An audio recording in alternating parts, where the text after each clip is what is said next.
Hello বন্ধুরা, তোমরা সবাই ভাবছো তো এত ভোরবেলায় সকাল সকাল কোথায় আমি যাচ্ছি। আমি আজকে যাচ্ছি রাজারহাট।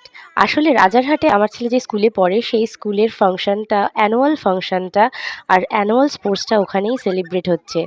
তো সকাল সকাল ওর জন্য ভোরবেলায় দেখো লুচি আলুর দম বানিয়ে নিয়ে চলে গেছি। এই দেখো আমার ছেলে দৌড়াচ্ছে, রানে ফার্স্ট হয়েছে। তো ও রানে ফার্স্ট হয়েছে, এই যে বড় একটা পাওনা। আমার যে কি ভালো লাগছে যে এই প্রথম ও জীবনে প্রথম পুরস্কার পাবে। এটা এটা নিয়ে যে আমি কত খুশি আর কি বলবো। বন্ধুদের সাথে তোমাদের দেখা করিয়ে দিলাম। এরা সবাই আমার বন্ধু, একটুখানি ফান করছিলাম। তারপরে দেখো বাচ্চা পার্টিদের এবার নাচ দেখবে তোমরা। আমার ছেলে যে পারফর্ম করছে, দেখো মোটামুটি খারাপ করেনি, ভালোই করেছে।